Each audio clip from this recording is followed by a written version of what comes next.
Hello, Gun Nation. It says we are live. So I will wait for this to pop up. Hopefully it'll start working. So it should take just a minute. And hopefully it will be live. Gun Nation. Yep. We are live. How's everyone doing this evening?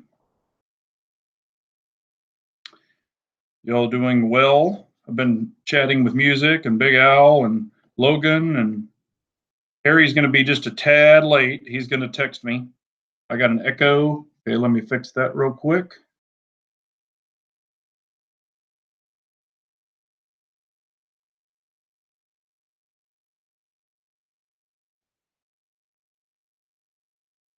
Give me just a second.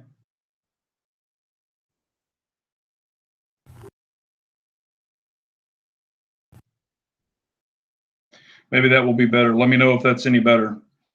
Hopefully it will be.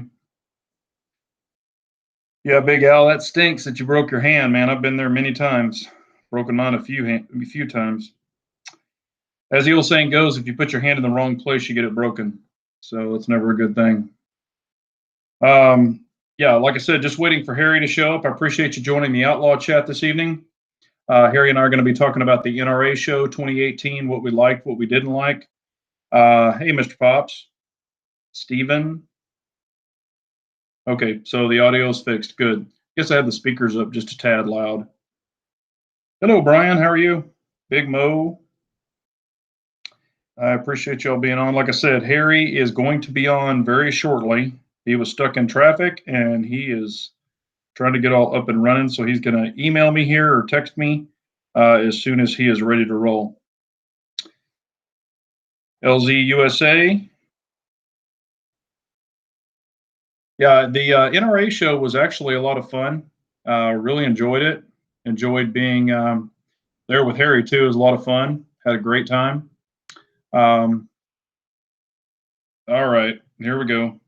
Let me text him or shoot him the link real quick.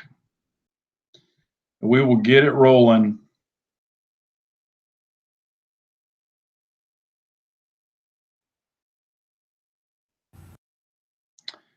All right, hopefully he'll be on here pretty quick.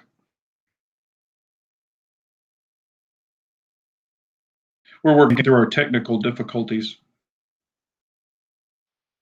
Oh, Pop's Quest. Pop's Questus, as Coda Boy says.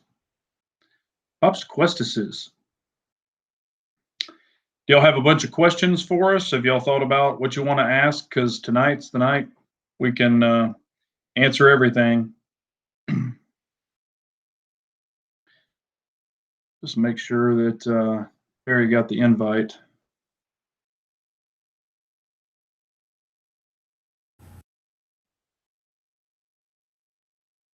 Bald and Curious. Hello, Bald. Yeah, I never saw how Frank got his hand broken. Maybe I missed it, or he never said. I'm not sure. Never a good thing when that happens, though.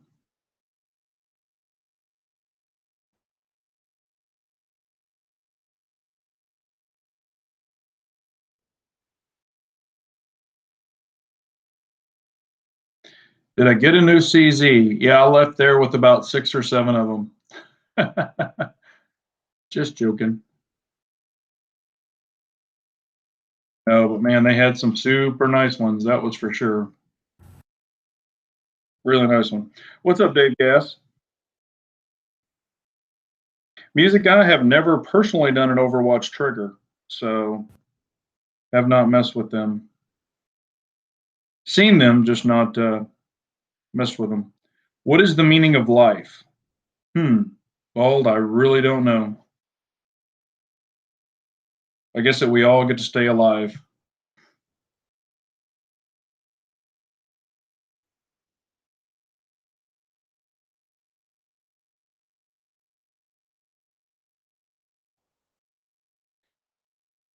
Let's see here. Sorry about this, ladies and gentlemen. We're just trying to make sure we get him on here.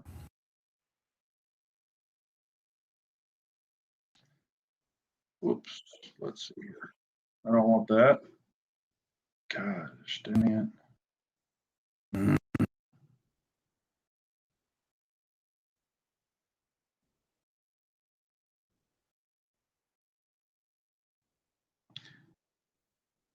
what the heck is going on. Come on.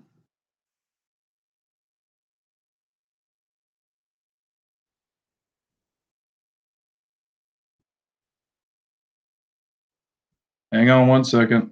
Okay. All right. Make sure y'all can still see me and hear me. What's up? Sorry I'm late. Yeah, I know. All about you. All right. So you're on and everything's good? Yeah, are we live? Yes, we are live. Sorry, guys. All right. Just make sure someone text it or tell us that you can see us, because something went wrong with my computer just a second ago. So give me a yeah, I see you good. Audio's good. Yeah, I'm trying to look through, but you got the commercial. I'm seeing you right now, so everything's Yeah, good. I'm just waiting for one of the people out in the comments to say. Yeah, I guess the millennials are always late, as Bald and Curious said. Okay, I can see and hear you both. Okay, we're good. Let's see here. We've got a couple of questions already. What's your pick for the most perfect pistol in 9mm and 45 ACP, in your opinion? That we saw at the show? That's what I'm assuming that we saw at the show, but he's basically just asking, what's your pick for the most perfect pistol in 9mm and 45?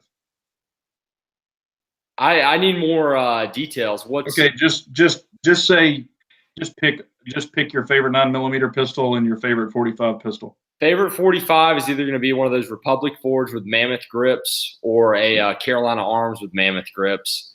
Okay. And 9 is probably going to be a Glock. I mean, just Glock 19 carry gun. Okay. That's good.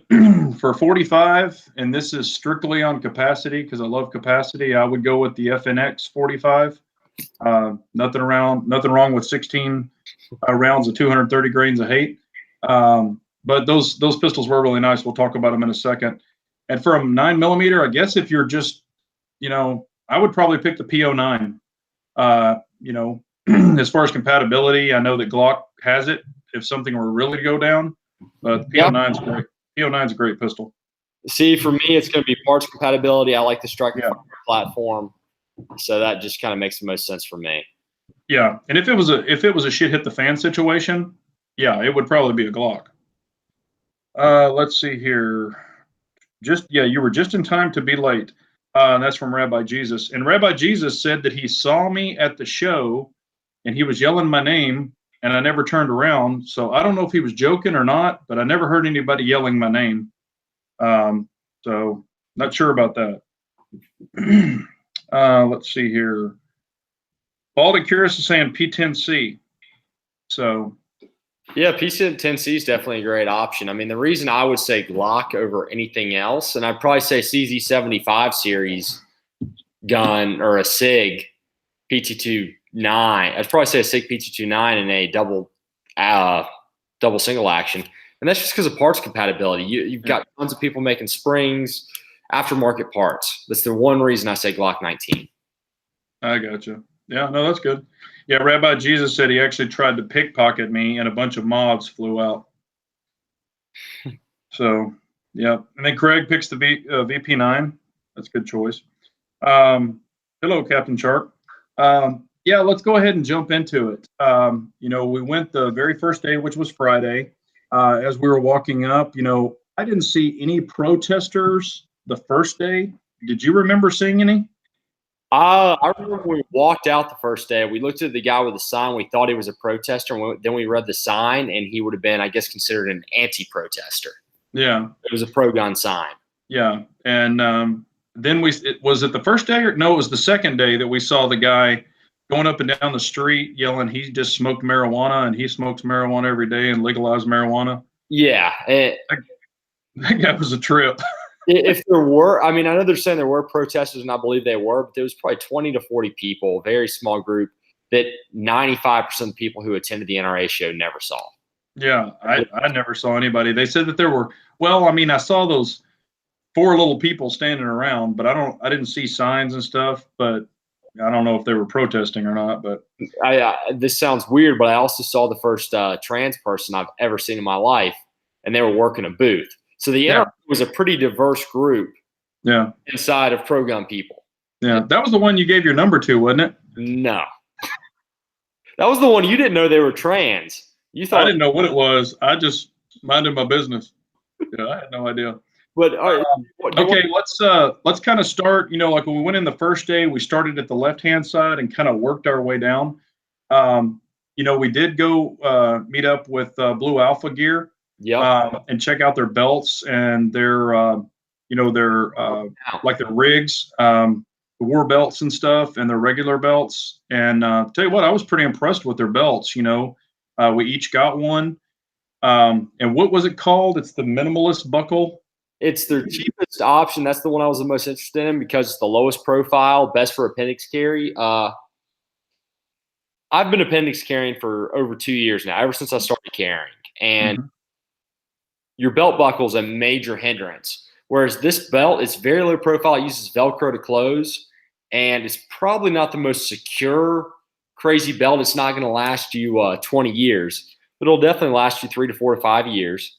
And I can get soft loops or Raven overhooks over both layers. And so I can put any attachment I want anywhere along this belt system without having to worry about a buckle.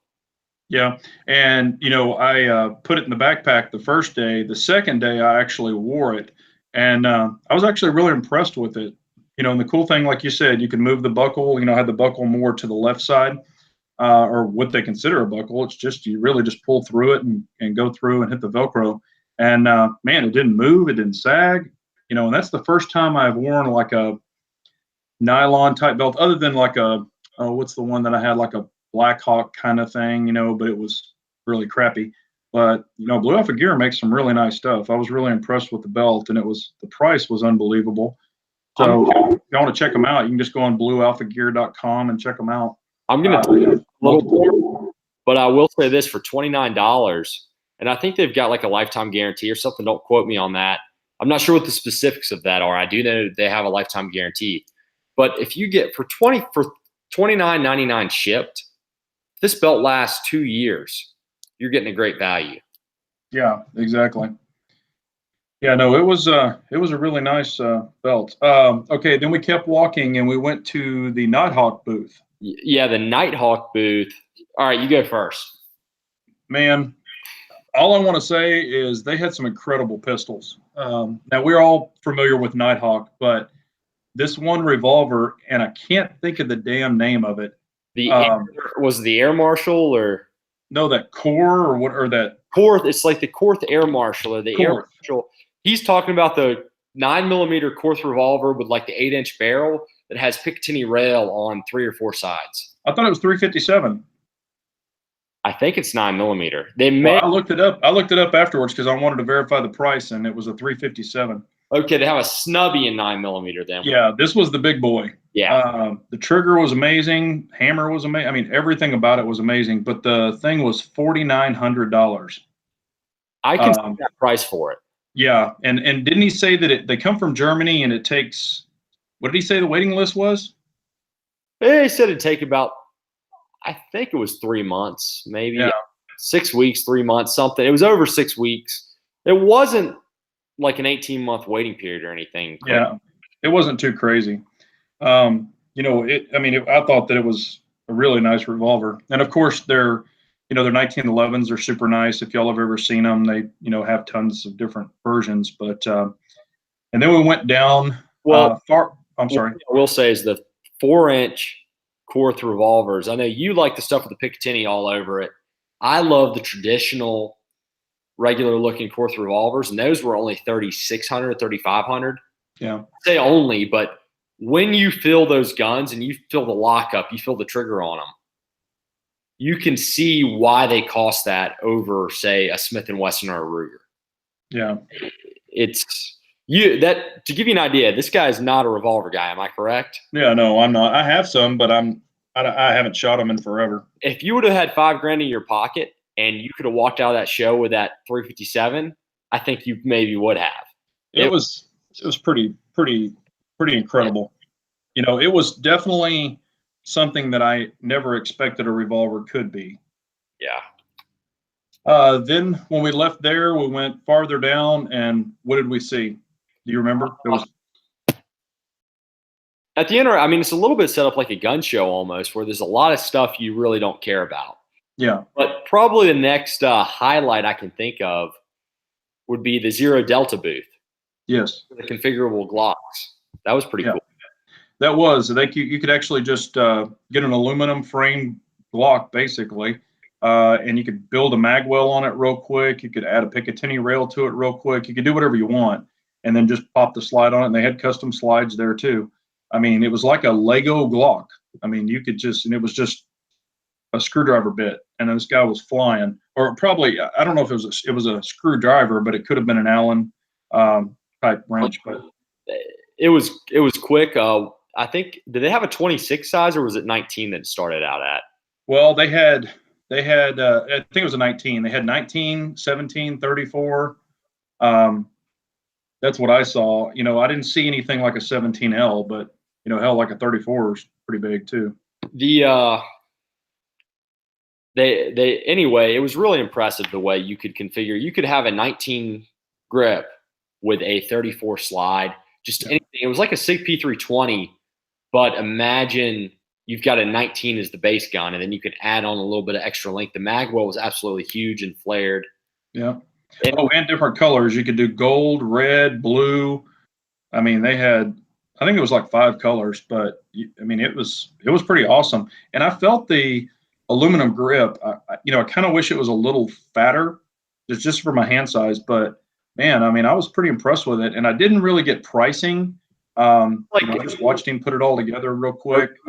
13 or 1400. Yeah, I was gonna say they weren't cheap.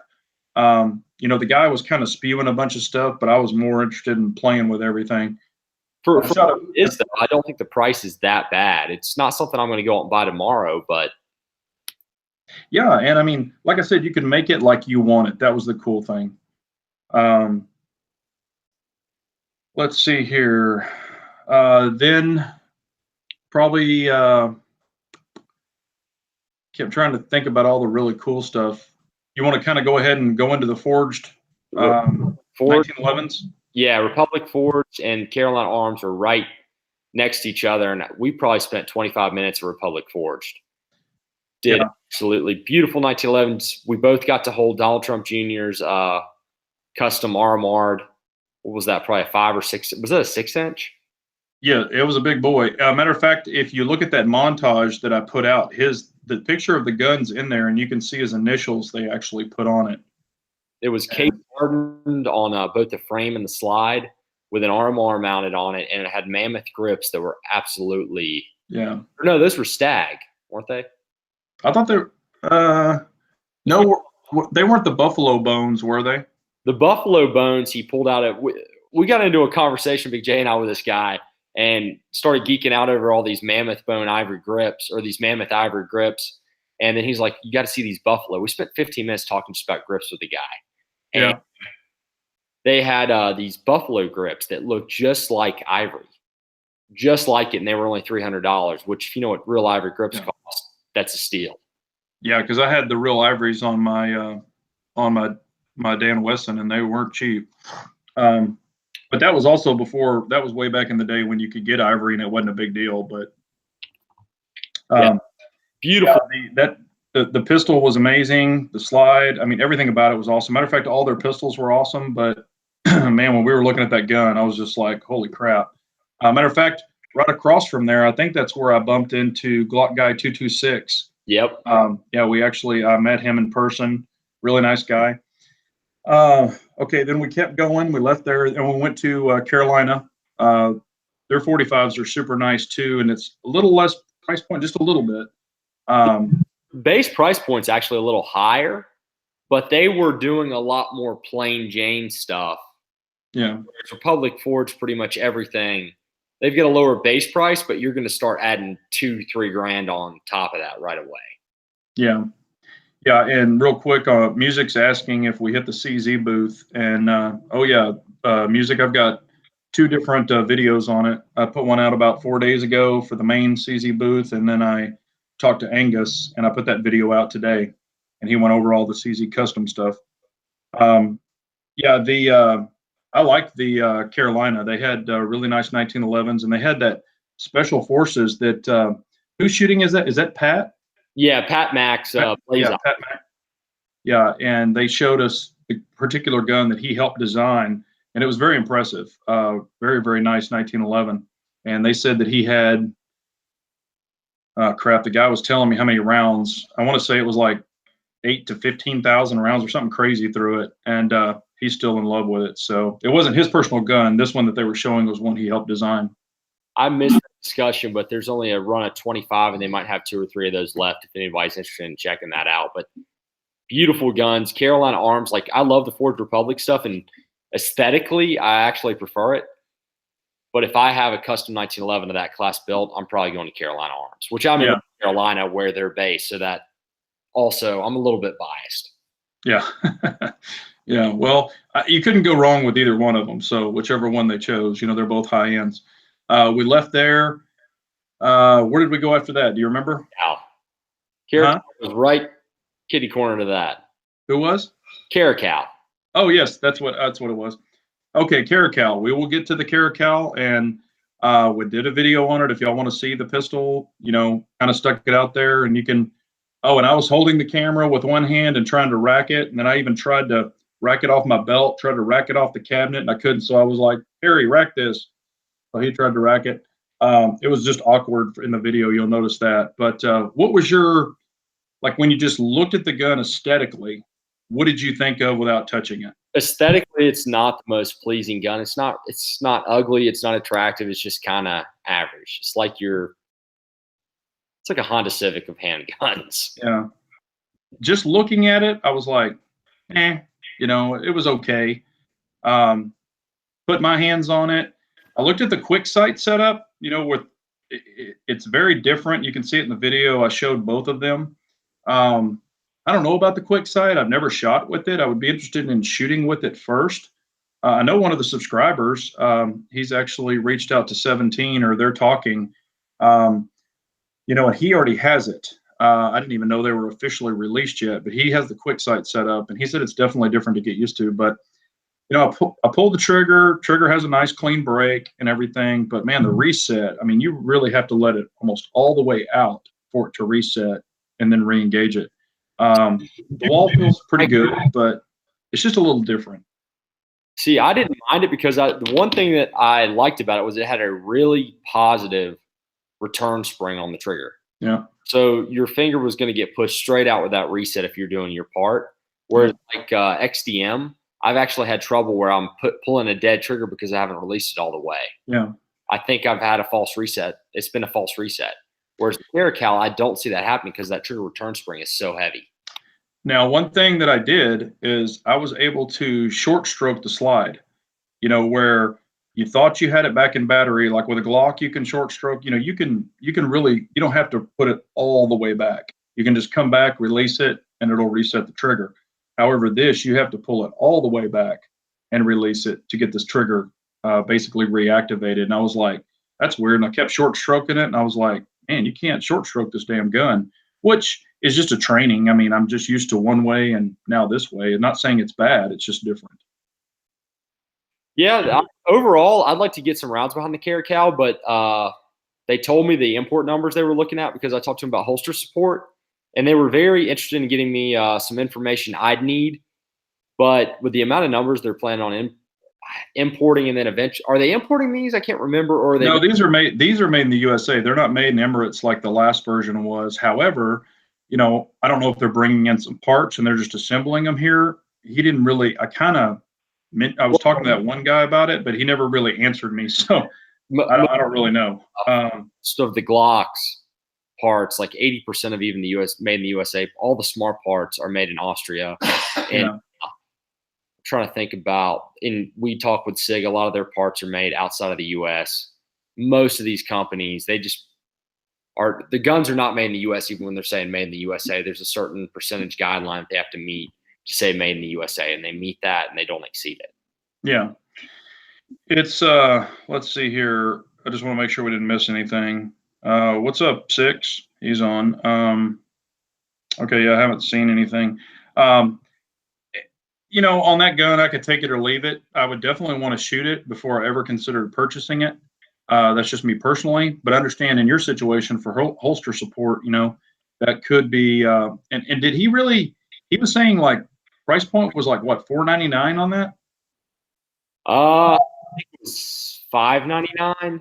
Street price is going to be $520 to $550, I think. Okay, because I thought the guy said $499 for street price, but who knows? I mean, everybody, different distributors are going to differ, so who knows? Okay, then from there, we went. There was a lot of like lubrication guys, like Lucas. I mean, we saw a lot of that stuff. And just kind of talked to him a little bit, looked around. We saw Jerry. Yeah, we saw Jerry Michalek. I mean, he's awesome. We stood in line. The video kind of sucked because I'm filming this guy's back, and you can see part of Jerry, so I didn't put it up. But we actually saw him twice. Once at the Lucas booth, and then once at Smith & Wesson. Really nice guy. Like I said, him and Hickok 45, I'd love both of them to be my grandfathers, one on each side. That'd be awesome. But let's see here. Trying to see if there was anything on this side that was just really, really awesome I don't want to make sure we don't miss anything before we went up the stairs. We stopped by the IWI booth and check out the Tavor 12 gauge. Yeah, that was pretty cool. Matter of fact, we checked out all the IWI stuff. That was pretty cool. Oh, and then we checked out the EAAs, the Tanfos. So we saw the Stock 2, Stock 3, the Limiteds, the Hunter, all of those. And Harry had never put his hand on one or even checked the trigger on them. What was your opinion on the Tanfo setups? Now they have the higher ends and then they have the lower ends.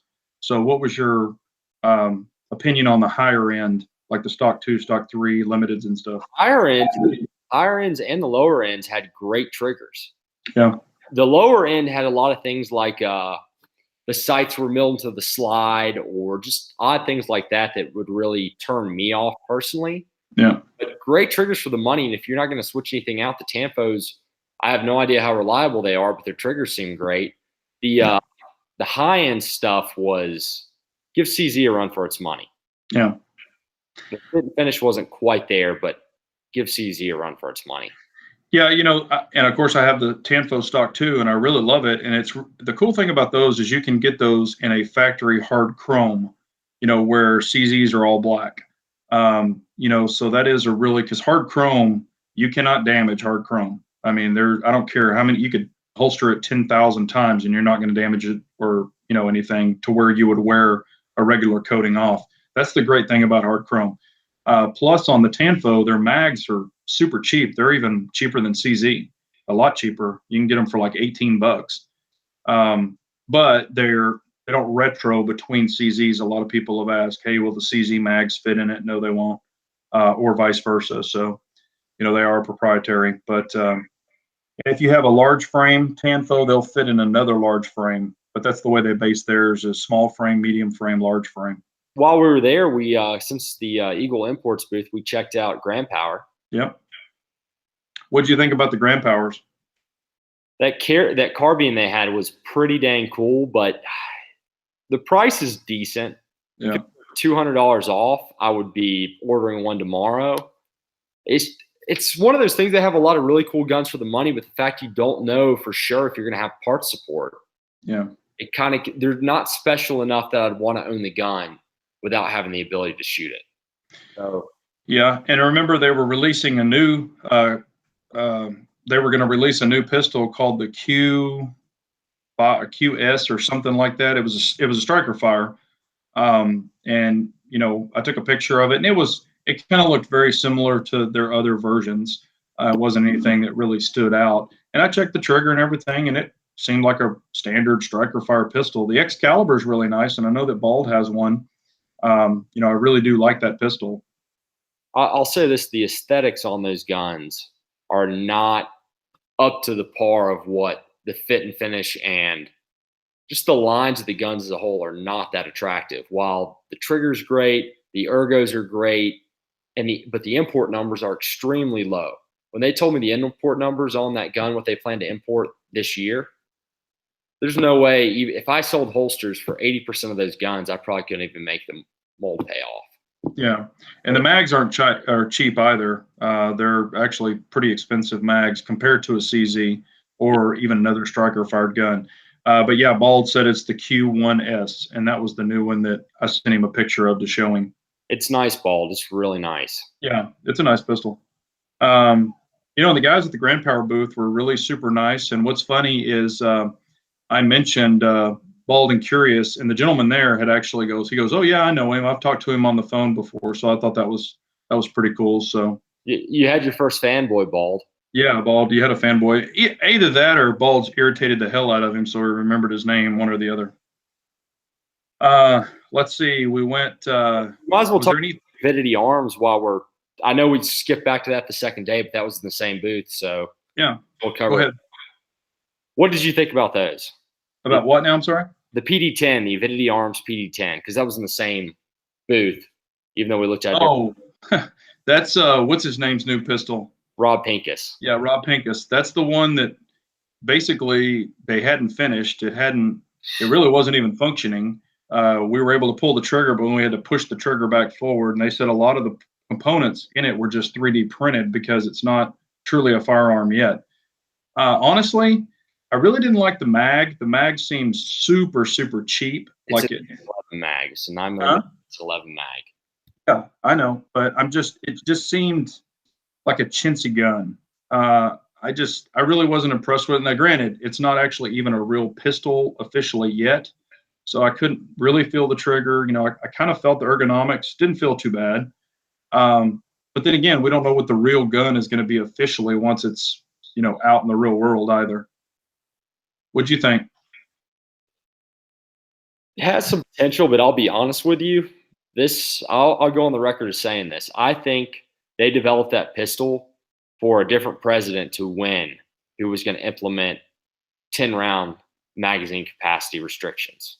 Yeah. I think we would see that pistol live and ready to go if somebody else had won the election, because it is awesome for guys like Bald in 1776 in capacity SoCal. I think it is a great pistol for those states. I don't think it has much to offer for the rest of us. Okay, so that pistol, the Pincus pistol, or the Caracal? Which one would I choose over the two? Yeah. If I were Bald and Curious, 1776 or SoCal, I'd choose the Avidity Arms PD-10, assuming it was reliable and they got everything worked out. Yeah. Anybody else, I would choose the Caracal. Yeah. I was just curious. I really don't have an opinion on either one of them. I mean, I know that one is up and running now. So, maybe the Caracal, because who knows how long that Pincus gun is going to take. I mean, that thing could take another year or so. Who knows? I'd give it 5 years at this point. Yeah, they've been working on it forever. I mean, so who knows? Anything else downstairs or, before we go up the stairs that you can think of? I mean, there were several booths. The cool thing about this. We stopped by the Beretta booth. Do what? We stopped by the Beretta booth. That was still downstairs. Oh, yes. And a lot of people have been asking about the Beretta Compact and stuff like that. APX Compact. So, and then the Centurion or whatever it was. The Compact is either the 10 or 12 round version, and the Centurion is the 15-round version. Yeah. Yeah. So what'd you think of both of those, or all three of them? The APX, the full-size APX, I kind of liked. I know you didn't care for the trigger, correct? Yeah, it wasn't the greatest, but it was really cool that it had, an RMR cut out already. The size of it is good. The ergonomics are good. I think it's a good-looking handgun. Now, the Centurion, for some reason, is the ugly duckling in that line. The Compact, I don't think looks too bad, but the Centurion is like a Glock 26. The slide has been fattened up by a factor of 3, and the proportions of that gun are really weird. And yeah, all those guns don't really offer anything over current guns on the market. Yeah, and that's probably what it is. We're flooded with other great pistols, and I think that's just kind of an overlooked stepchild a little bit. And of course they still have the Storm and stuff like that. We saw all that. it just didn't, the only thing that I thought that it really had going for it is it's RMR compatible now, or it was at the show, some of them, not, I mean, the full size. I can't remember if the compact was. Did you see a compact? Full size is the only one with the RMR cuts. Yeah. But I mean, it's cool that it has that going for it. And of course, the Beretta shotguns, I mean, they were there too. They were nice. What about did you check out the 92s? I can't remember if I only checked. Yes, we did. To me, other than the tricked out 92 or the Langdon Tactical. Yeah, that one's really nice. But a 92 to me is a 92. I mean, there's not a whole, though. They have that Wilson Combat one where it's been kind of gone through. Yeah, that one's pretty nice. I'll be completely honest with you. I won't buy one, but I'm really wanting both the Langdon Tactical 92 and a what is the 93 A1 or military submission. The Brigadier one or whatever. No, it's the all tan flat dark earth. Yeah, I'm really wanting one of those, but I won't buy one. Yeah, that's the one that has the upgraded trigger and that kind of comes in the FDE box and all that kind of stuff. That's the one I'm talking about, and it's nice, but ultimately it's still it's just it's just the same thing, just a tricked out version. And I've shot those things in the past. I've owned them, but they just don't do anything for me. I mean, they're accurate pistols, but they're just kind of chunky little things, But I'll say this: owning a holster company, those would never pay off making holsters for them. But if I was just independently wanting to buy these on my own, and that didn't factor the decisions of the gun I purchased or the guns I purchased, I'd probably put a 92 and the 92 military version. I'd put a Langdon Tactical and the military version on my they'd be on my top 10 list. Yeah. Okay, and then let's see here. I just want to make sure we haven't missed any, the FN booth, what we saw next. That's what I was going to, we went to the FN booth and we did see the new FDE 509, which I think is pretty good looking. We saw the 509 Blue Line Edition, which has the Apex trigger and an RMR. It's going to be a special edition. And then we saw, what was it, the Agency? And we got to listen to Tom from FN, one of the engineers of the 509, talk about how where you do a serration on the slide affects recoil and vibrations to the gun on the frame. Yeah. We didn't get the whole conversation, but what we heard was pretty interesting. Yeah, it was. And the 509, the thin blue line that Apex has done the trigger for. Beautiful gun. Damn trigger was amazing. I mean, it was really awesome. And they did it in a gray with the police blue on it, and in the safety on the trigger it has a blue center in that.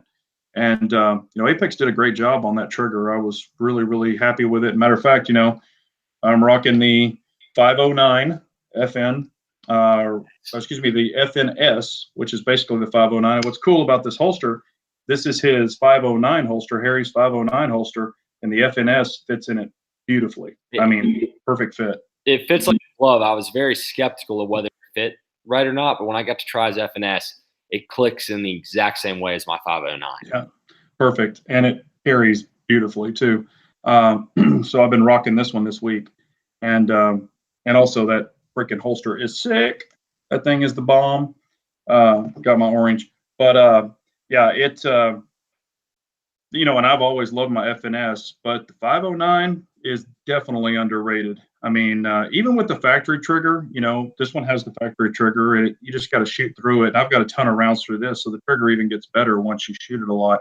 But, that's a very underrated pistol for everything that it offers. And I want to question all the comments. If you would tell me, I'm thinking about starting to shoot carry optics in USPSA, and I'm just going to shoot my first match actually with my Glock 19 MOS, but I want to know your opinions if I should shoot it with a 17 that I get milled, or if I should get my FN 509 milled. So if you guys in the comments can give me your thoughts, I'd really appreciate it. Yeah, that'd be awesome. Like I said, I think the 509 and the FNS are very underrated. I would like to see more of them out there. And hell, everybody that's done tests on them really likes them.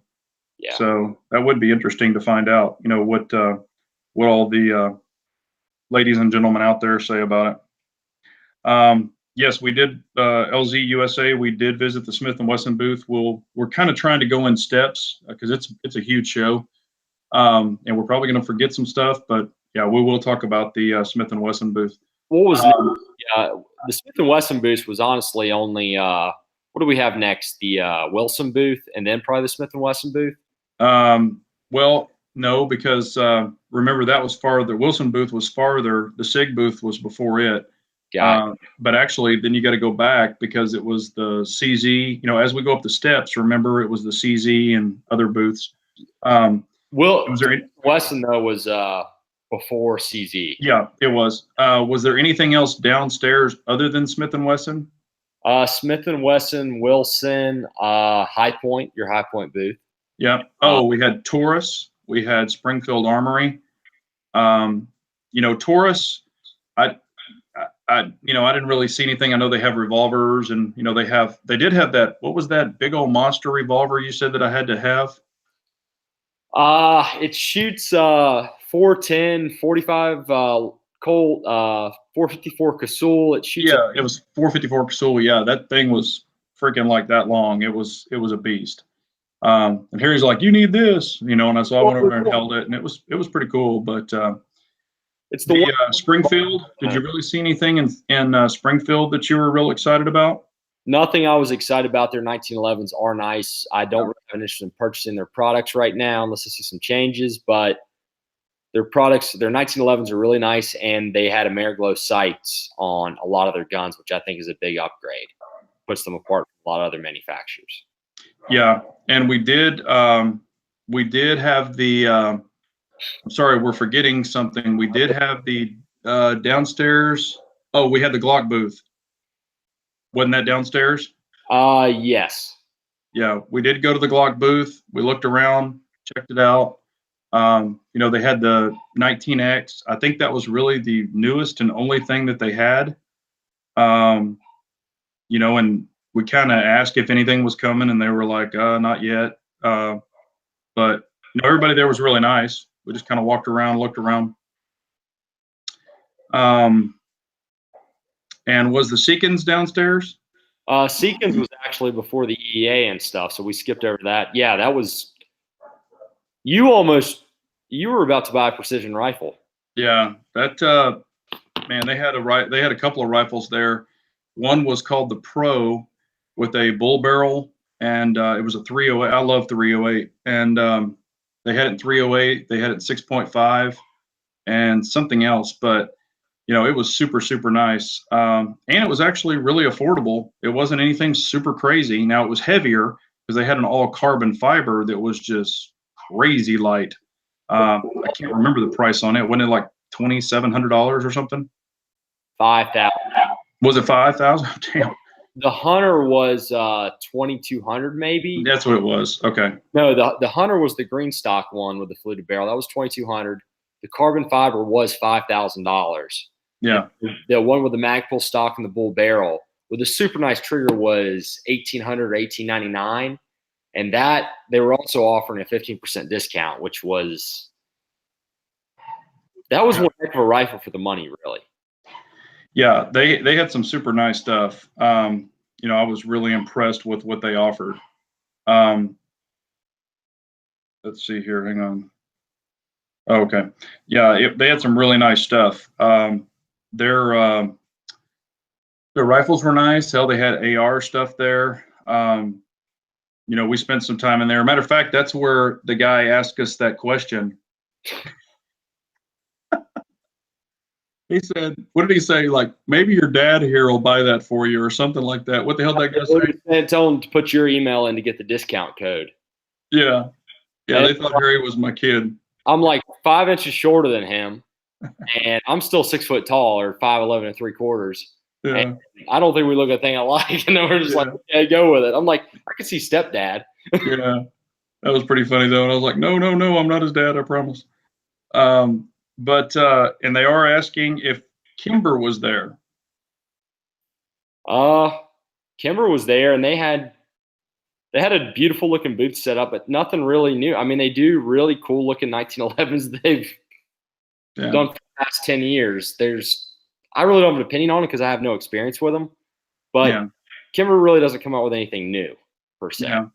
Well, they'll take, some older stuff, put different grips on it, maybe, do a different cut here and there, but they're not, they don't do the really custom. I know they have their line, but man, you feel like a custom Kimber and then, Forged American, of course you're going to pay for it too. But, yeah, I mean, Kimber, nothing wrong with them. I prefer their older Kimbers over their newer Kimbers. But then again, it's just an opinion. The Smith & Wesson booth, might as well get to that. We did see the brand new 3.6 barrel, which is basically kind of took the place of the 9C. But it just looks like a little tinier compact. You're dealing with a 4-inch slide versus a 3.6 inch slide. I didn't see a reason to get it. It still has a 15-round mag. Do what now? It still has the 15-round grip length too, right? Oh, no, it seemed a little bit shorter than the compact to me. Now, I didn't pull the mag. They didn't have mags in them, so I don't know what the capacity is, but I know the 9C, is 12 rounds. So I'm assuming since it was a little bit shorter, I'm assuming it's less capacity than a regular compact. There was one thing that was interesting at the Smith & Wesson booth. They're now selling bolt guns, so I guess they partnered with Thompson Center, which is kind of just a side note because we didn't really pay much attention to those. But there was one gun that kind of sets you off. Oh, yeah.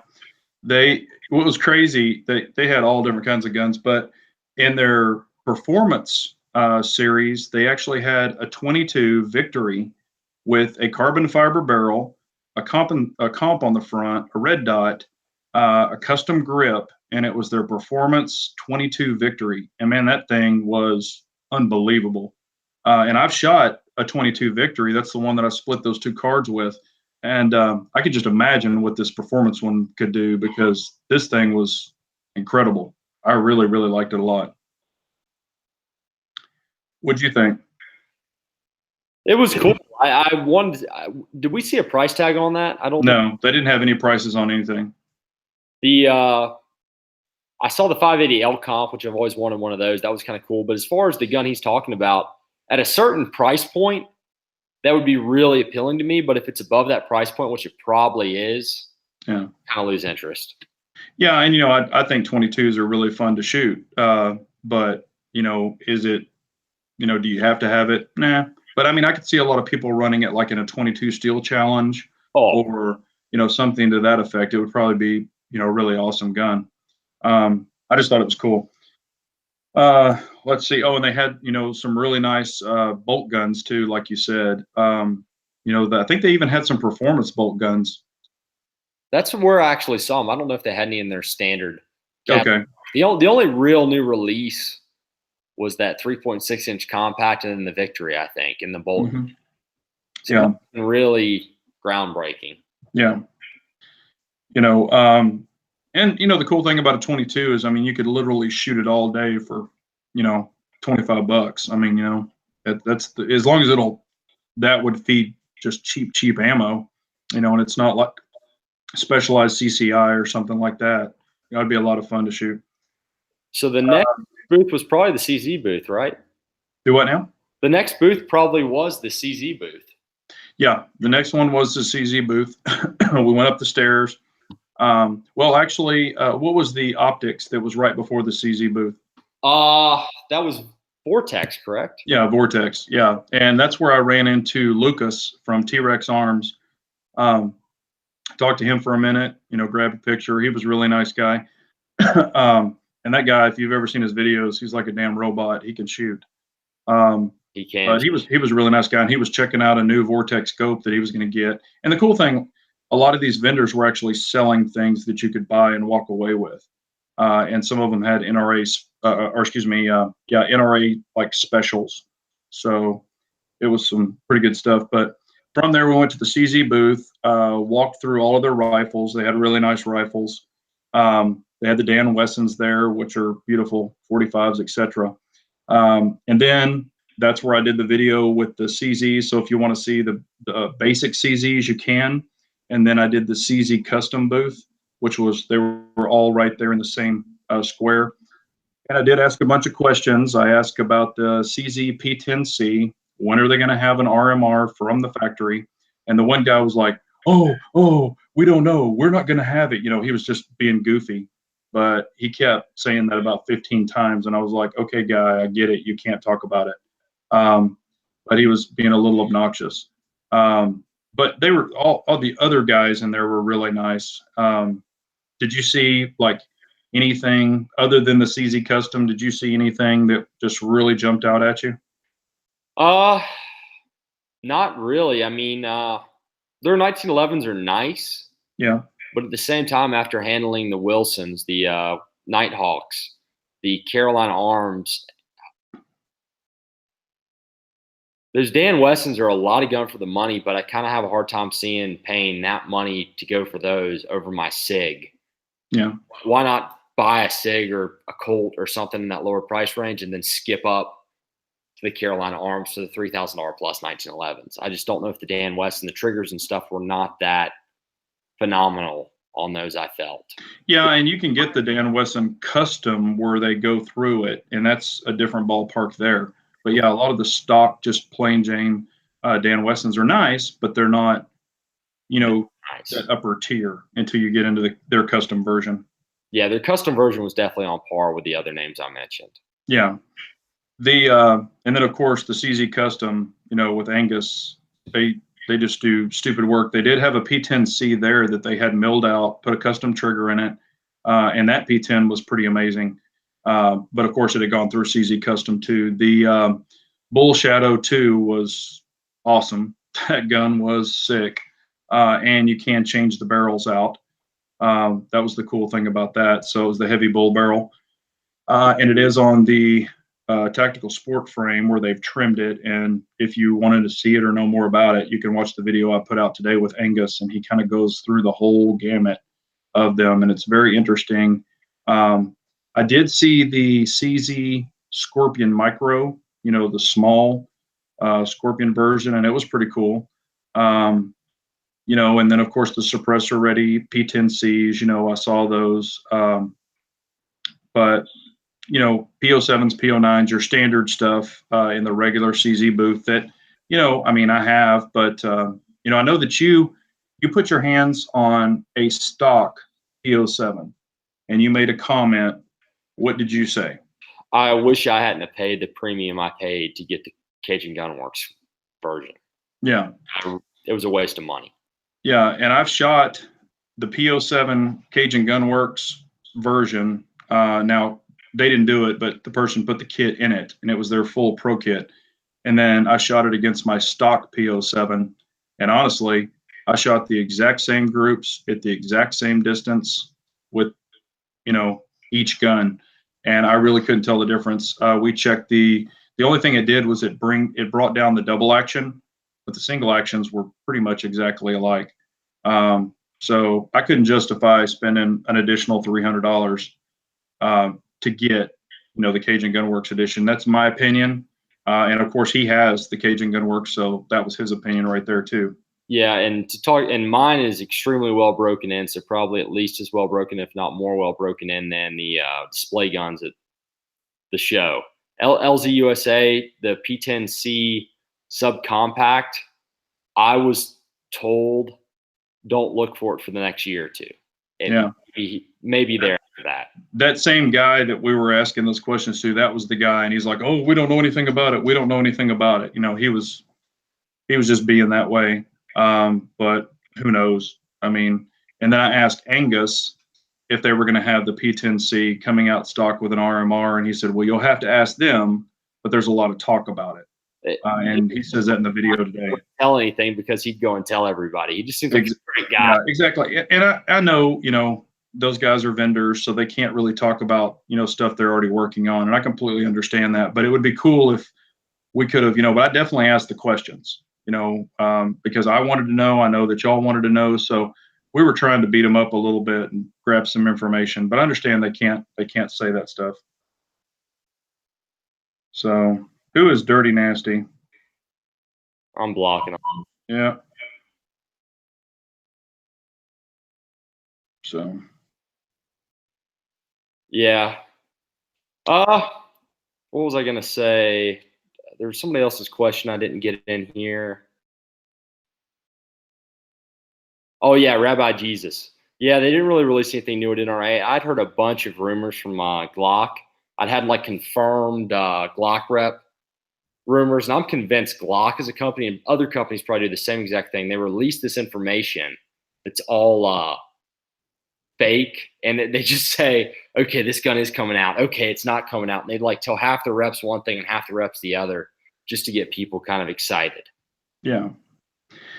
Now on the next booth, where did we go from? What was there? I'm sorry. We went to, who was the place that made that took the Chris Vector and made it into that pistol? And they also had the new 320 brace coming out. B&T. Yeah. B&T was there. They have awesome stuff. If you haven't checked out B&T, they have some really cool stuff. But they have basically it's a Chris, it's a Sphinx, and they have a pop out stock on it. It has a built-in RMR aim point, suppressor ready, has everything, and it folds up into a little pistol, and the guy was putting in a holster. And so if you want to see it in the montage pictures, you'll see it open with the guy holding it and in the holster. So that video is already up, and it's a badass pistol setup. And then they have a new one that they're going to sell for the P320, where you can take your P320 slide barrel assembly, the top portion, and put it on this, and it actually has a fold out stock on it. And it was really cool too. What did you think about it? The P320 version was cool, but because I already own a P320 RX, for some reason it's like I've already knocked off that list. Yeah. Actual Sphinx version seems a whole lot cooler to me. Yeah. And it's a cool setup, and I'd really like to shoot one. I have a feeling though it's one of those guns is great, and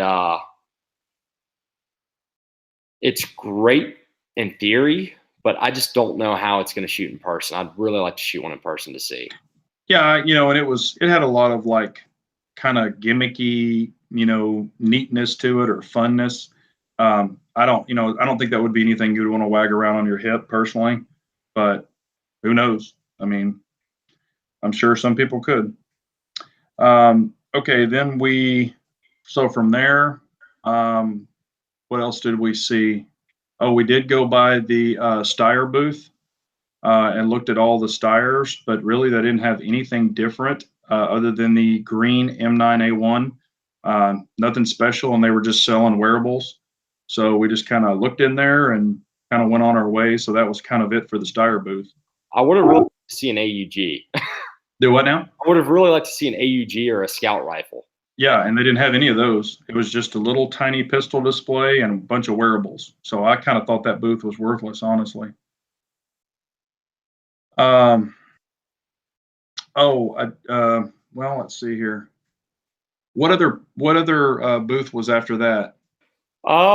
We saw the Chris booth itself, and there was nothing really new there, but I got to shoot your Sphinx, and that was a pretty freaking awesome gun, so I was kind of excited to handle those there. But I was disappointed to learn that the import numbers on those, or the sales numbers, are very, very small, because I really wanted to make holsters for them, but might not be a possibility. Yeah, and of course we saw the Chris Vector. Those are really cool. See, other than that, I think that's kind of it for that. I saw Grand Thumb. He was at one of the booths. I saw Hickok 45. He was just walking through, and I met John too, and they're both really tall. I'm 6'3", and they make me look like a midget. We spent about 15 minutes talking to Kevin Brittingham, the owner of Q, which was I geeked out. I don't know if Big Johnson knew who he was beforehand. No, I didn't know who he was. I listened to his podcast. I follow him out. He's like an inspiration in the industry to me. So to be able to talk to somebody like that for 15 minutes one-on-one was me, Big J, him, and one of his engineers. So it doesn't get any better than that. And then and he invited you to come down and build a rifle, and then he'd ship it to you the same day, which I thought was pretty cool. Yeah, just a super neat guy. And we went to the KAC booth, and we saw Trey Knight which was really cool. Again, that's somebody that's just a industry kind of I want to choose the right word. He's just a really unique person in the industry who's done a lot of big things. So, Yeah. and done it in his own way. Yeah. And we went to the SIG booth. So we looked at all the SIGs, which we had already seen them. And but we did see the new M17 and the M18. So that's the Army release. They're going to come out to the public. They're going to make a special edition one for the public, and it's going to have dark control or black controls on the FDE. Was that what he was saying? All right, they're going to release two versions. They're going to release one, he was saying, around 4th of July. That'll be the limited edition version. They'll have like 3,000 or 5,000 guns or whatnot, and that'll have FDE controls. But the actual military contracts has been switched to black controls, and they'll be offering that around December as a standard SKU. So that I'm kind of torn here, and they said there'll be about a $300 price difference between those two. So do I buy the limited edition version and put it in the safe, and then it loses a couple $100 in value when the new one comes out and never regains that value because you can buy pretty much the exact same thing with the slightly different serial number and color safety. Yeah. $300 less as a regular item. I was really excited about that till I found out they were releasing a standard version. Yeah. And, I looked at it and everything. It really didn't do anything for me. I mean, I've had 320s and stuff like that, and I was just like, I understand it's the military pistol, but I was just like, nothing super exciting there. And I'm not a fan of the new revised trigger. I know that now Apex offers something for it, but as a stock trigger, it's okay. I'm not saying it's bad. I was just expecting it to be a lot better. And the way that they said when they improved it, they were saying it was going to be super awesome. And I didn't see that out of the stock version, the newer version, the updated. Okay, so we left the SIG booth and we saw the Walther booth. Did you really see anything at Walther that excited you? I didn't even stop in and talk to the reps. Yeah, I just walked through it real quick, and I didn't see anything different, nothing new, other than they did have the new, the PPS with the little shield on it, the little RMR, and it was kind of cool. It was really small. It was a standard one, but it has a little shield RMR on it. It's kind of like the MP3 versus the iPod. It's the MP3 version, and then whoever comes up with the next one with a better red dot on it, it's going to be the iPod. They're going to be the popular one with a – it's just not – I haven't heard any good things about that red dot. Yeah, and from just the test I've seen, it, hasn't held up. I think one guy broke one off or broke it. So, but who knows? That's just what they went with, and it's definitely going for a premium. I think they were wanting like $700 and something for it.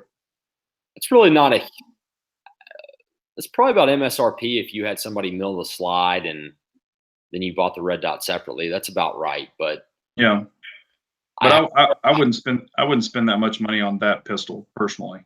No, and if they had it with actually a Vortex, it may not be the best red dot in the world either. But Vortex is going to replace it. I don't even think Shield has a lifetime warranty on their stuff. Yeah, I don't think they do either. Let's see. Okay, so blew through the Walther booth. Let's see. What was there any major other gun booths after that? Probably just Arcon. Yeah. Well, and we did see Primary Arms was there. They had a booth. They're out of Houston. I grabbed some stuff. The guy that was with us, he grabbed some stuff. We'll talk about that later. And they had, some pretty good NRA specials. I'll say this right now. We checked out multiple optics companies at the show. Most of the optics we checked out were mounted on display rifles. Mm-hmm. The Night Force optics. Oh, yeah. For the money, they're expensive, but their HSV line and their the 1-8, the cheaper 1-8 that's $1,700, that stood out far above everything. And frankly, the Primary Arms in terms of clarity was, I'm going to say, for the $300, $300 some price point it's one heck of a scope for the money. It was nice, and it was very small, and it offered a lot. One thing we did forget is I did forget the sweet High Point booth. Yeah, I totally forgot that. Thank you, Gerald, for reminding me. You're about to see a sponsorship ad pop up on his page. Yeah, well, actually, they offered to sponsor me, so I'm going to dump all my CZs, and High Point's going to sponsor me. But no, I'm completely joking about that. But the thing is, and I kind of did this. I told Harry this. I said, I'm going to shoot a video of the High Point booth. Because the guns work, but I was going to shoot a video and just see how many views it would get. Because I had shot the Caracal booth and just was curious. So I shot the High Point booth, and it's actually already gotten like 200. It's already over 200 more views than the Caracal booth video, and that's what I thought was really funny, because High Point hasn't came out with anything new. They just put stickers on stuff and make it look, make it change a little bit as far as whatever stickers they put on it, and same old stuff. And the Caracal's a brand new pistol. And the High Point video has, I think it's already got like 700 views on it. And I thought that was going to be, I figured only get a couple hundred views. Well, Caracal, I just think they're facing an uphill battle. Yeah. They're known as a company with religious affiliations they don't want to have. And the first one, they had to do the recall on it. So I think a lot of people have that taste in their mouth.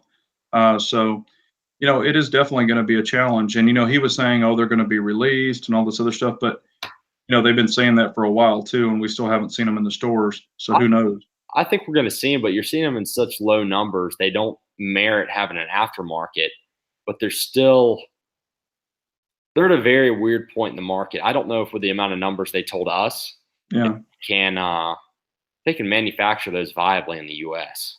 Yeah. That's pretty low numbers. But hell, there were some brand guys in the High Point booth, and they were like, man, I love them. They're cheap. They work. You could hear it in the video, those guys talking about it. And I know a guy that owns a wrecker company, and he has 6 drivers, and they have 6 lockers. And when they check out their wrecker, they actually have a High Point in each one of the wreckers. Now, all of his guys have CHLs, so they carry their own personal pistol on them of their choice. But in the wreckers, they actually have High Points. And he takes them out, cleans them, shoots them, makes sure they work, and he's never had an issue with them. And these things have been going for years. And those things are the big old blocky 9mm, and they just do what they're going to do. So they work. Okay, the music. The Shadows are around $1,100, and every once in a while you can get them for $999 or something like that. Okay, so any other big pistols other than the one we're going to talk about? Really trying to rack my brain, but nothing really exciting. No big. We saw a lot of AR booths, that were separate and kind of smaller names, or more of a boutique AR. We saw the F1s, and those kind, but as far as 300 Win Mag and 338 Lapua ARs also. Oh yeah, and what was the one, that big old bad boy? Was it a Saw that I was playing with, or I was like, man, I want that thing? Ohio Ordnance, the BA, where they had. What the hell was that? Bravo. It was a 240. That thing was freaking awesome. But you wanted the BAR is like the Big Johnson AR-15.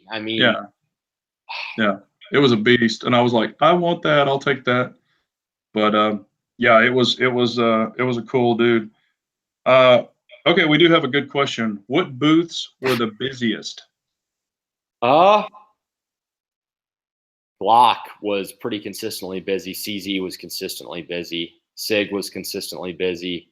And Smith & Wesson.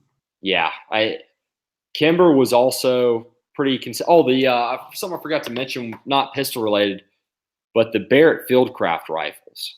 Yeah. Check those out. And that had to be the Seekins, the fit and finish on some of those was a little bit off. The trigger was great, and I'm sure they had very accurate barrels. But the Barrett Fieldcraft rifles were they were very well executed.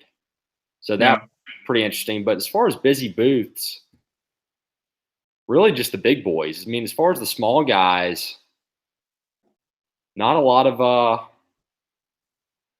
busy booths unless you walk in right. Oh, actually, Microtech Oh, yes. was very busy. We got to meet X-Ring. Yeah, we met X-Ring, and yeah, his booth was swamped. And they had some really great prices on the Microtechs. Matter of fact, I was going to buy one, and I kept looking at them, and either had really, really super big knives or little tiny knives. And I was putting them in my hands, and I was like, I can't hold that, or this one I don't want to put in my pocket because it's way too big. And they have like a medium one, and it's not their less expensive folder. It was the upgrade of that, and it's actually not available yet. So it will be coming. And he's going to give me a holler when that one comes out. But man, they had some really, really nice knives. Oh, and also their suppressors. Man, that suppressor that X-Ring was showing us was unbelievable. What was it, like $1,100? $1,300, and so not cheap, but I'm hopefully going to get into the NFA stuff sometime around the summer. My dealer just put in their paperwork to start that process so they can become a dealer for that. So Microtech's probably the first pistol can I'm looking at besides a 22 can. I'll probably Q and Microtech. The technology they had in that, X-Ring was showing us, breaking it down and showing us everything. And I'll tell you what, that thing was pretty incredible of all the technology they've put into that suppressor. It was pretty unbelievable. So, okay, we had that booth. And then, we did the Maxim Defense stuff we saw at the beginning. That was pretty cool. We spent a little bit of time there messing around. Oh, yeah. Yeah. PDW style stocks and braces. Yeah, they did have some pretty cool stuff. Trying to think, we didn't talk about Wilson Combat. We talked about it, but we didn't, tell everything that we saw there. There wasn't one bad thing at the Wilson Combat booth. Every one of their pistols, their 1911s were unbelievable. They actually had some Wilson Combat ARs too. Everything there was super nice. And we also met, we met him, and hell, he talked to us for a while. Super nice guy. He's the godfather, as I understand. Industry. Yeah, he was super, super nice. They have some very, very impressive pistols. I was impressed with a couple of them, and they're in that montage with pictures, so y'all can check them out. But they had really cool finishes, like a battle-worn finish, gray and kind of a gray and a black mix. They had like a gold and a black. They had some really cool finishes on some of these Wilson Combats. Their 1911 stood out. They were really nice, but their X9, EDC X9, and the Beretta. Yeah. The EDC X9 was awesome. Even in my hand, I wish that it had a little bit longer grip for me. But the cool thing about it is you can get larger backstrap built up, and they actually have a small trigger, small reach, a medium reach, and a long reach. And I thought that was really cool, the way that they offer that, because a lot of them don't. We forgot to mention the STI booth while we're kind of on the 2011. Yes, the STI booth was huge. It horseshoed around a whole end, and it was very, very impressive of everything they had to offer. They had limited guns, they had everything. So yeah, it was definitely impressive. An open gun never appealed to me. I thought they were stupid. I thought I wouldn't like them till I felt one and actually handled it. They're incredibly nice. They are. Yeah, and I did not see Infinity there. Did you, like the actual Infinity pistol? No, but I was looking through some of the vendor displays, and I realized we missed a lot. I hate to say it, but we tried.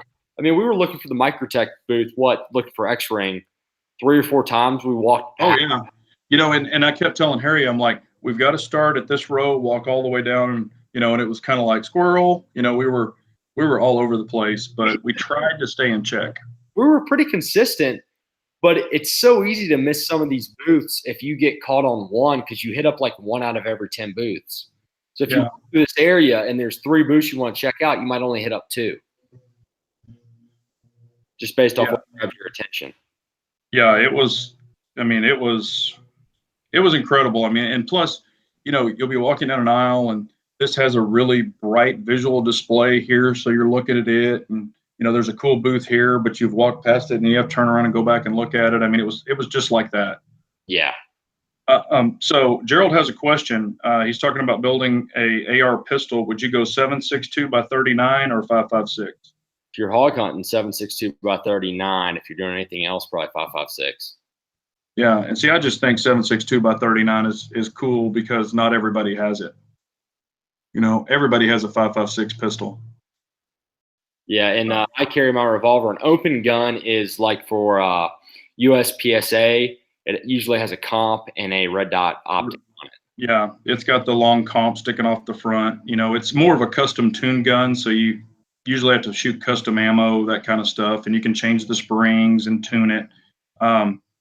Yeah, and it can be a finicky gun, but I'll tell you what, once you get it down, man, the thing can be a laser too. So, Rabbi Jesus' comments are hilarious. Daniel, he's not my son, but I tell you what, you know, and I made the comment too, you know, and I've been talking to Harry for a long time. We've been friends on YouTube, but to actually meet him, you know, the very first time at the hotel, it's like I met him.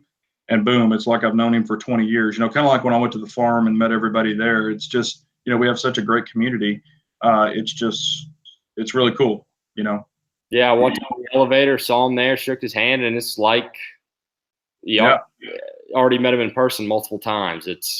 He's just like he is on camera.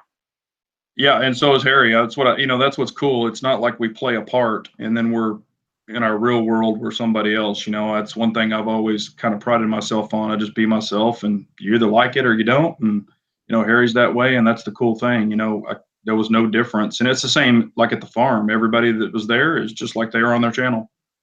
So really cool. Okay. Oh well, I guess we might as well get to the nitty gritty and then close it up. It's getting kind of late. Yeah. Well, I'll go ahead and show the picture so everybody can see it. This is it. And this one is the Arcon Firearms Type B. And there's a picture. If you can't see that one well, there it is. So it's got the really aggressive stippling. It's got the mag release, which is nice. The trigger is super nice. And then it's got a little purchase right here where you can cut out and do front press checks, front serrations, rear serrations, 1913 rail. This stock with fiber optics. And the fiber optics are super nice, and it only comes with a 15-round mag. That's what was kind of different. What? I'm sorry? It comes with 4 mags in the box, though. Yes, but it does come with a 15-round mag, but it feels really great in my hand because it's probably Glock 17-ish size, but it does only hold 15 rounds. And I've got a video on it. I'll release it tomorrow. That's why we kind of wanted to talk about it tonight. I'll throw the video out tomorrow. And the guy does a full kind of a breakdown on it, breaks the gun down, shows everything in detail. And I ask a lot of questions because I know that 1776 had one on order and they drug their feet. Now, he cannot say it live on the air or on a video, but kind of gave me the inside, which is completely understandable. And it was just like what I thought of why they hadn't been released yet. But they will be soon. And it does come with 4 mags, like Harry said, in a really nice soft case. The price point was going to be, what did he say, $8 or $850 MSRP? $850, and it's like $849.99, I think. And it comes with a Glock sight cut sights. Yep. So this is really a gun like, when you get a gun, you immediately start modifying it. New apex trigger, new sights, sandpaper pistol grips, all that sort of stuff. Yeah. This gun, I really don't see the need to do any of that. Yeah. It's ready to go out of the box, all the features you need. And I'll tell you, you know, with my large hands, I put my hands on this thing, and with this undercut and this beaver tail that comes off, that thing actually just completely locked in my hand, and the trigger is amazing. I mean, the gun, now out of the box, it comes with fiber optics, but like Harry said, it's cut for Glock sights. Now they offer a Glock sight and these sights are made by Arsenal. So they're really nice sights, beautiful sight picture. But really, this gun out of the box is ready to go. It's very, very impressive. And from what we understand, they have a huge list of people waiting. I know that 17 jumped off the list. There were even some guys there while we were talking, I guess, that are still on the list, and they were asking a bunch of questions when it's going to come out. And I do ask that in the video, and he says it on the video, so you'll have to watch that video. And like I said, you can see up close with the gun broken down of how everything's built. It does actually have a lifetime warranty. That is not in the video. Has a lifetime warranty. Also, if the gun is ever taken, like if you're in a good shoot and it's proven to be a good shoot, they will actually give you a new gun.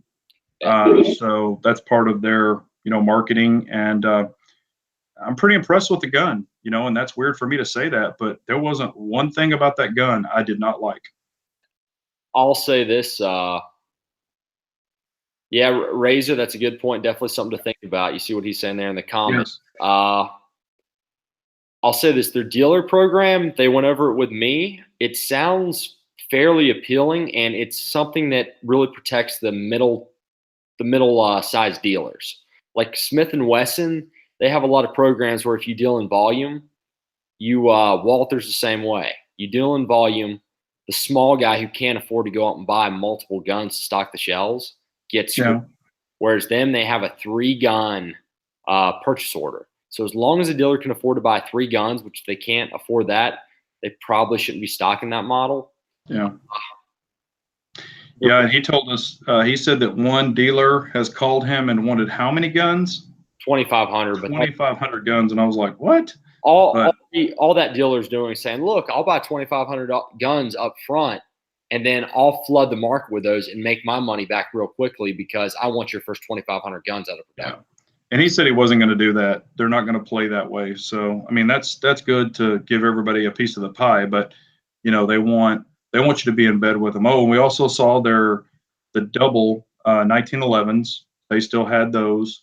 But yeah, I'm actually pretty impressed with the gun. And I saw that Razor said something about 4 of the slides had broke during testing prior to the name change. I don't know about that. Like I said, I want to see the guns out in the wild and have people shoot them and stuff like that. Yeah, till the guns are out, you really can't.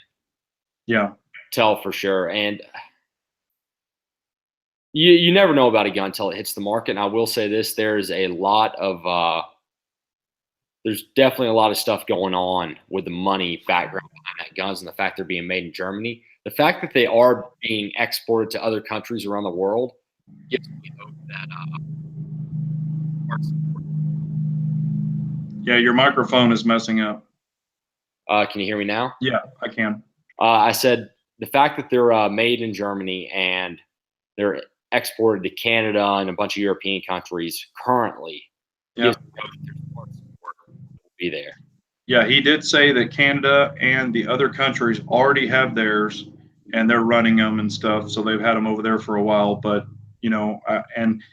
I'll go ahead and tell you, he said that we should have them here by spring. But you'll see and hear a little more in that video. But I think it's going to be a cool pistol. If it holds up, I think a lot of people are really going to like it. So, but we shall see. Anything else that you can think of? Because like I said, I know that we've been going a little bit long. Anything that really jumped out at you?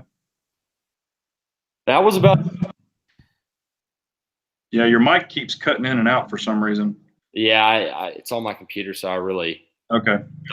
But yeah, we'll. If I was going to say, if y'all don't have any other questions, we just kind of wanted to do this, and I wanted to do it with Harry because he was there with me. And we could kind of like something he might like that I might not like. You're going to get different opinions from people who were there. So that's why I kind of wanted to set this up and do it this way. And I hope y'all appreciated it. I appreciate everyone being on. It really means a lot. But you have anything coming up, Harry? I know that and also we did have the incident with the 365 where he brought it down. I was prepared to shoot it and it didn't work. So he's going to have more follow-up with that too. And we were able to talk to Sig the next day, and we were able to talk to them. They're very nice, handled it well. I've got some mutual friends with the person we talked to, so that was helpful in the situation. But I heard every bit of it, so I'm a witness too. So, but Well, Harry, I appreciate you being on. And if y'all aren't subscribed to Harry, his link is in the description. So please subscribe to him, and also all the great channels that are in the comments. You know, if you haven't subscribed to them, please do. You know, I appreciate all y'all being on. And if y'all don't have anything else, I guess we'll go ahead and shut this off. And y'all all have a great night. I appreciate you, Harry. And carry on, everyone.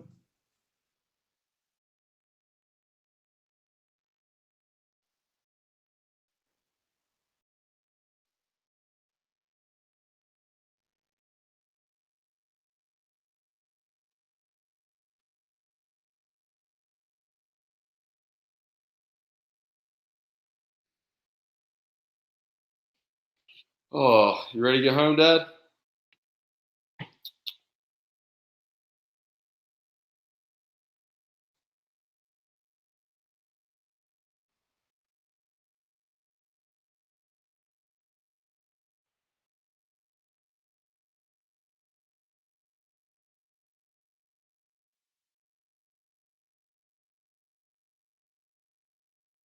Ready?